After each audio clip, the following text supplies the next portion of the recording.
রাবি কৃষিগুচ্ছ ও গুচ্ছ বিশ্ববিদ্যালয় সাজেশনমূলক ক্লাসে আজকে আমরা নির্ণায়ক নিয়ে আলোচনা করব। তো শুরুতে আমরা নির্ণায়কের মান নির্ণয় এই বিষয়টা দিয়ে আলোচনা করব যে নির্ণায়কের মান নির্ণয়। দেখো এখানে একটা ডিটারমিনেন্ট দেওয়া আছে, এর মান নির্ণয় আমরা বের করব।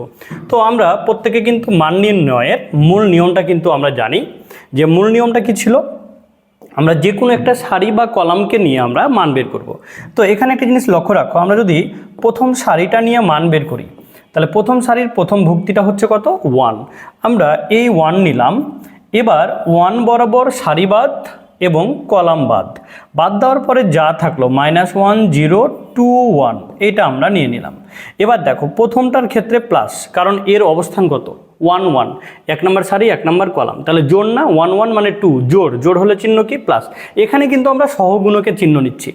এবার দেখো -2, তাহলে এই যে 2 বরাবর সারিবাদ 2 বরাবর কলাম বাদ, তাহলে কে থাকলো 2 0 4 1। এরপরে দেখো প্লাস মাইনাস, তারপরে আবার প্লাস, আর এখানে যেহেতু আছে -1 তাহলে প্লাস মাইনাসে কি হচ্ছে মাইনাস। এবার দেখো -1 বরাবর আমরা এখন বলতে পারি সারিবাদ কলাম বাদ, তাহলে কি থাকলো 2 -1 4 2। এখন আমরা মান বের করি, তাহলে এখন দেখো এটার ক্ষেত্রে মান কত হয়। এইটা যদি আমরা প্রথম কর্ণটা গুণ করি তাহলে কি হয় বলো তো, -1 আর মাইনাস হচ্ছে 0। এবার -2 × 2 -0, এরপরে মাইনাস চিহ্ন দিলাম। এরপরে আমরা যেটা পাচ্ছি যে 4 মাইনাস আর মাইনাস প্লাস হচ্ছে 4। এখানে খেয়াল করো টোটাল মান আমরা কত পাচ্ছি -1, এরপরে দেখো 2 তাহলে -4, এরপরে কত হচ্ছে দেখো তো +4 -4 তাহলে কত হচ্ছে 8, তাহলে মাইনাস হচ্ছে 8। এখন আমরা টোটালটাকে যদি সলভ করি 12 আর হচ্ছে দেখো -1 তাহলে কত হচ্ছে -13। এই হচ্ছে আমাদের উত্তর। এটা আমরা মূল নিয়মে বের করলাম। আমরা কিন্তু আরও একটা পদ্ধতিতে ডিটারমিনেন্টের মান বের করতে পারি। সেই পদ্ধতিটা হচ্ছে গণিতবিদ সারাস তৈরি করেছিল, সারাসের পদ্ধতি। এই পদ্ধতিতেও আমরা কিন্তু খুব সহজেই যে কোনো ডিটারমিনেন্টের মান আমরা কিন্তু বের করতে পারি। তাহলে চলো আমরা সারাসের পদ্ধতিতে কিভাবে ডিটারমিনেন্ট বের করব এটাও আমরা শিখে নিই।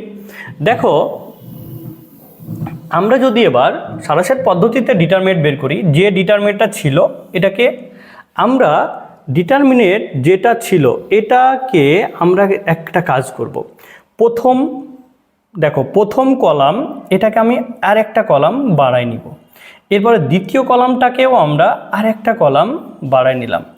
এবার আমরা যে কাজটা করব, আমরা কর্ণ বরাবর এই যে প্রথম যে কর্ণ, এই কর্ণটাকে গুণ করে আমরা প্লাস দিয়ে বসাবো। 1 -1 তাহলে -1 × 1 তাহলে কত হচ্ছে 1, তাহলে এখানে আমরা পাচ্ছি দেখো -1। এরপরে প্লাস চিহ্ন, এবার দ্বিতীয় কর্ণ, এই দ্বিতীয় কর্ণ কত হচ্ছে 0, এবার প্লাস চিহ্ন, এবার দেখো তৃতীয় এই কর্ণ, তাহলে 2 4 আর -1 তাহলে কত হচ্ছে -4, তাহলে প্লাস আর মাইনাসে -4। আমরা প্রথমে উপর থেকে নিচের এই তিনটা কর্ণকে গুণ করে প্লাস চিহ্ন দিয়ে বসালাম, কিন্তু সূত্রতে যদি মাইনাস চলে আসে তাহলে প্লাস মাইনাসে মাইনাস কিন্তু আসতে পারে। এর পরেরটা দেখো, এবার আমরা নিচ থেকে উপরের যে কর্ণগুলো সেগুলো সূত্রের মাইনাস চিহ্ন দিয়ে আমরা বসাবো। তাহলে 4 -1 মাইনাস আর মাইনাস প্লাস, তাহলে 4 +4 আর সূত্রের মাইনাস, তাহলে কি হচ্ছে বলো তো -4। ওকে, এবার খেয়াল করো এখান থেকে আমরা যদি পাই তাহলে দেখো 2 0 0 তাহলে কত হচ্ছে মাইনাস হচ্ছে 0। এবার এখান থেকে আমরা যদি গুণ করি তাহলে দেখো 4 -4। আমরা টোটালটা সলভ করে যেটা পাচ্ছি খেয়াল করো -4 -4 -4 তাহলে কত হচ্ছে -12, আর এখানে কত আছে দেখো তো -1 তাহলে কত পাচ্ছি আমরা -13। দেখো আমরা কিন্তু এই উত্তরটাই কিন্তু পেয়েছিলাম। তাহলে তুমি যদি মনে করো মূল নিয়মে বের করবা সেটাও হবে, যদি মনে করো সারাসের পদ্ধতিতে বের করবা সেটাও কিন্তু বের করতে পারো। এবার চলো আমরা পরবর্তী প্রশ্নটা দেখি। এই যে ওমেগা যুক্ত মান আছে, তাহলে ওমেগা যুক্ত মান যদি থাকে আমরা গণিতবিদ সারাসের পদ্ধতিটাই কিন্তু আমরা নির্ণায়কটা বের করব, তাহলে সহজেই বের হয়ে যাবে। তাহলে এখানে দেখো আমরা যদি সারাসের পদ্ধতিতে বের করি তাহলে আমরা আবার এটাকে আমরা ডিটারমিনেন্ট প্রথম কলাম এটাকে আমরা বাড়াই দিলাম, আর দ্বিতীয় কলাম এটাকেও আমরা কিন্তু বাড়াই দিব। তাহলে দ্বিতীয় কলামটা কি ছিল দেখো ওমেগা স্কোয়ার 1, ঠিক আছে।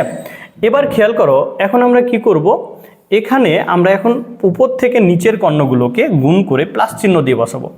এই যে এই কর্ণ ওমেগা, ওমেগা স্কোয়ার, ওমেগা, তাহলে গুণ করলে কথা দেখো ওমেগা কিউব, ওমেগা 4, তাহলে ওমেগা পাওয়ার 4 প্লাস, এবার এটা দেখো ওমেগা, ওমেগা কিউব, ওমেগা পাওয়ার 4 প্লাস, দেখো তো ওমেগা আর ওমেগা স্কোয়ার, তাহলে কত হয় ওমেগা পাওয়ার 4 ইন্টু 1, তাহলে ওমেগা পাওয়ার 4।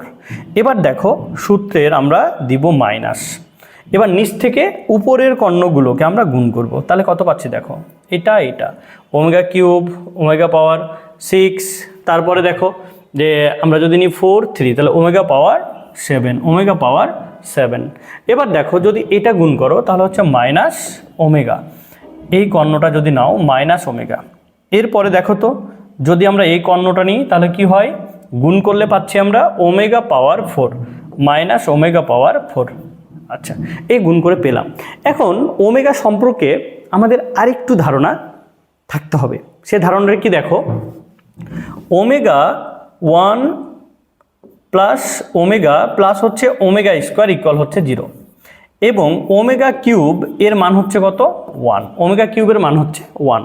এবার ওমেগার পাওয়ার যেহেতু 3-এর অধিক আছে, তো ওমেগার পাওয়ার বের করার 3-এর অধিক যদি থাকে, এটারও শর্টকাটটা কিন্তু আমাদেরকে একটু মনে রাখতে হবে। সেটা হচ্ছে দেখো পাওয়ার যা থাকবে পাওয়ারটাকে আমরা 3 দিয়ে ভাগ করে যে ফলাফল এখান থেকে দেখো পাওয়ারটিকে আমরা প্রথমে 3 দিয়ে ভাগ করব, এবার ওমেগার পাওয়ার আমরা এখানে বসাবো ভাগশেষ, অর্থাৎ পাওয়ারকে 3 দিয়ে ভাগ করে ভাগশেষ যেটা পাবো সেটা হবে ওমেগা এর পাওয়ার। তাহলে কিন্তু আমরা মানগুলো বসাই দিতে পারি। এখন খেয়াল করো প্রথমটা দেখো ওমেগা পাওয়ার 4কে যদি 3 দিয়ে ভাগ করো ভাগশেষ কত থাকে 1, তাহলে এখানে আমরা পাচ্ছি ওমেগা পাওয়ার হচ্ছে 1। এবার প্লাস, তাহলে এখানেও কত পাচ্ছি বলো তো ওমেগা পাওয়ার 1, এখানে কত পাচ্ছি দেখো তো ওমেগা পাওয়ার 1, ওমেগা পাওয়ার মান 1 মানে কত ওমেগা। এবার দেখো মাইনাস, এখানে খেয়াল করো ওমেগা পাওয়ার 7 3 দিয়ে যদি ভাগ করো তাহলে ভাগশেষ কত 1, 3 2 6, তাহলে ভাগশেষ কত 1, তাহলে আমাদের কি হচ্ছে ওমেগা তার পাওয়ার হচ্ছে 1। এখানে মাইনাস ওমেগা থাকলো, আর এই জায়গায় দেখো ওমেগা পাওয়ার 4, তাহলে এটা ভাগশেষ কত 1, তাহলে ওমেগার পাওয়ার হচ্ছে 1, যেটা ভাগশেষ সেটা হবে ওমেগার পাওয়ার। তাহলে যখন ওমেগা পাওয়ার যুক্ত মান বের করবো আমরা প্রথমে ওমেগা বসাই দিব, এরপরে পাওয়ারটাকে 3 দিয়ে ভাগ করে যেটা আমরা ভাগশেষ পাবো সেটা আমরা কিন্তু ওমেগার পাওয়ারে বসাই দিব। দেখো তো এই যে 3টা প্লাস ছিল 3টা মাইনাস কেটে গেল না, তাহলে ফলাফল কত আসলো বলো তো, ফলাফল কিন্তু চলে আসলো 0। তাহলে এটাই কিন্তু আমাদের এটার এই যে ডিটারমিনেন্ট ছিল তার মান নির্ণয়। এবার আমরা দেখো খুবই গুরুত্বপূর্ণ একটা কনসেপ্ট নিয়ে আলোচনা করব, এই যে ডিটারমিনেন্টের মান। এখানে চলক আছে 3টা x y z, তো এক্ষেত্রে আমরা ডিটারমিনেন্ট কিভাবে বের করব, যেহেতু আমাদের রাবি এবং কৃষিগুচ্ছ এর জন্য এক্সাম, কারণ এমসিকিউতে তো আমরা ডিটেলস আর সলভ করার টাইম পাবো না, তাই না? তো শর্টকাট প্রসেসেই আমাদের বের করতে হবে। তখন আমরা একটা কাজ করব, আমরা হচ্ছে যখন দেখব যে একাধিক চলক আছে এবং উত্তরগুলো চলক দিয়েই আছে, তখন আমরা যে কাজটা করব আমরা মানগুলো ধরে নিব। যেমন দেখো x এর মান ধরে নিব 1, y এর মান ধরে নিব 2, আর z এর মান ধরে নিব 3। আমরা ধরে নিলাম 1 2 3। এবার এই মানগুলো এখানে বসিয়ে আমরা একটা ডিটারমিনেন্ট তৈরি করব। দেখো x প্লাস y, তাহলে 1 প্লাস 2, তাহলে কত হচ্ছে 3, এখানে পাচ্ছি কত 1, দেখো y এর মান কত 2, এবার দেখো x এর মান কত 1, তারপরে x প্লাস z, তাহলে কত হচ্ছে 4, z কত 3, এবার y এর মান কত দেখো 2, এবার দেখো z এর মান কত 3, y প্লাস z কত পাচ্ছি আমরা 5।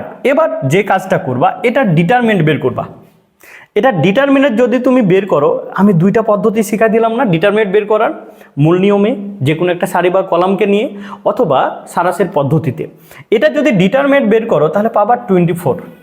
ওকে, এখন কথা হচ্ছে এই যে আমাদের অপশানে যে মানগুলো দেওয়া আছে না, এই মানগুলোতেও তুমি x এর মান 1, y এর মান 2, z এর মান হচ্ছে 3 যা ধরেছিলা ওই মানগুলোকে বসাবা, বসিয়ে গুণ করে দেখবা, যোগ বিয়োগ করে দেখবা যে অপশানটার জন্য এই উত্তরটা মিলবে, সেটাই কিন্তু আমাদের উত্তর। তো দেখো আমরা যদি প্রথমটার জন্য দেখো এটা যদি গুণ করি x y z 1 × 2 × 3, তাহলে কত হচ্ছে বলো তো 6 × 4, তাহলে কত হয় 24। দেখো এখানে কত ছিল 24, এই হচ্ছে আমাদের উত্তর। তাহলে যদি একটা ডিটারমিনেন্টের মান নির্ণয় করতে বলে, তাহলে যদি চলক থাকে আমরা সেই চলকের মানগুলো ধরে নিলেই আমরা কিন্তু মান খুব সহজেই কিন্তু এমসিকিউ এর জন্য বের করতে পারি। এবার দেখো একটা ডিটারমিনেন্ট আছে, এর মান যদি 0 হয় তাহলে এক্স এর মান কত, এই হচ্ছে আমাদের প্রশ্ন। তো ডিটারমিনেন্টটার দিকে আমরা লক্ষ্য করলে আমরা দেখতে পাচ্ছি যে প্রথম কলামে দেখো 2টা 0, অথবা তৃতীয় সারিতে কি আছে বলো তো, 2টা 0। তো এখানে একটা জিনিস খেয়াল করবা, যেহেতু আমাদের এক্স এর মানটা বের করতে বলেছে, তো আমরা প্রথম কলাম যদি 2টা 0, যে কোনো একটা সারি বা কলামে যদি 2টা ভুক্তি 0 হয়, তাহলে যেটা 0 নয় ওই বরাবর সারি বাদ দিবা, ওই বরাবর কলাম বাদ দিবা, বাদ দিয়ে দিলাম। এবার দেখো 2 ওই ভুক্তিটা নিব এবং তার সহগুণকের চিহ্ন নিব, সেটা কোথায় আছে, 2 1 বিজোড়, বিজোড় হলে চিহ্ন কি, মাইনাস। ওকে, এবার আমরা যে কাজটা করব, অবশিষ্ট যে ভুক্তিগুলো থাকবে তাদের ডিটারমিনেন্ট, তাহলে দেখো এখানে কত ছিল 3, 2x + 7, এখানে কত আছে দেখো তো 0, আর এই জায়গায় দেখো তো কত আছে 2x + হচ্ছে 5, তার ডিটারমিনেন্ট ইকুয়াল হচ্ছে 0। আমাদের কি মান চেয়েছে বলো তো, আমাদের কিন্তু x এর মানটা বের করতে বলেছে। তাহলে দেখো এটা যেহেতু ধ্রুবক মান আমরা বাইরে বের করে দিলাম, কারণ ধ্রুবকের আমাদের প্রয়োজন নয়, আমাদের চলকের মানটা কিন্তু বের করতে হবে। এবার আমরা যদি দেখো এটা এই কর্ণটা গুণ করি তাহলে কত হয় দেখো তো, 6x + হচ্ছে 15। এবার এই কর্ণ দেখো তো মাইনাস কি হচ্ছে 0 ইকুয়াল কত, 0 হয়ে যাচ্ছে না, 0-র সাথে এটা গুণ করলে কি হয়, 0ই তো হয়, তাই না। আমাদের টার্গেট কি, x এর মান বের করা। এখন এখান থেকে আমরা কত পারি দেখো তো, আমরা কি এখান থেকে বলতে পারি না যে বা 6x ইকুয়াল হচ্ছে -15, অতএব x ইকুয়াল -15/6। যদি তুমি এটাকে 3 দিয়ে কাটাকাটি করো, কাটাকাটি করতে পারো, কোনো অসুবিধা নাই। তাহলে এই হচ্ছে আমাদের x এর মান।